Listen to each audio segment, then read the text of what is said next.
పెద్దపల్లి జిల్లా ధర్మారం మండలంలోని మల్లాపూర్ గ్రామ శివార్లో ఎల్లంపల్లి పైప్ లైన్ లీక్ అయి నీరు వృధాగా పోతోంది. ఎయిర్ గేట్ వాల్ లీక్ అయి దాదాపు 150 ఫీట్ల ఎత్తు వరకు నీరు ఎగసిపడుతోంది. పంపింగ్ మోటార్లు ఆఫ్ చేసినా వాటర్ ప్రెషర్ తగ్గలేదు. నీరు పూర్తిగా తగ్గే వరకు వాల్ బిగించలేమని అంటున్నారు అధికారులు.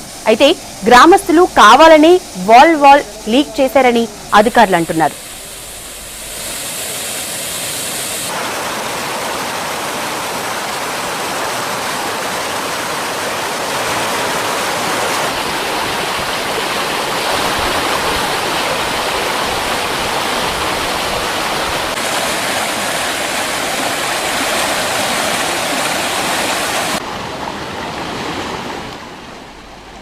పెద్దపల్లి జిల్లా ధర్మారం మండలంలోని మల్లాపూర్ గ్రామ శివారులో ఎల్లంపల్లి పైప్ లైన్ లీక్ అయి నీరు వృధాగా పోతోంది.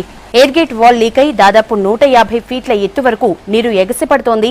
పంపింగ్ మోటార్లు ఆఫ్ చేసినా వాటర్ ప్రెషర్ తగ్గలేదు. నీరు పూర్తిగా తగ్గే వరకు వాల్ ని బిగించలేమని అంటున్నారు అధికారులు. అయితే గ్రామస్తులు కావాలనే వాల్ లీక్ చేశారని అధికారులు అంటున్నారు.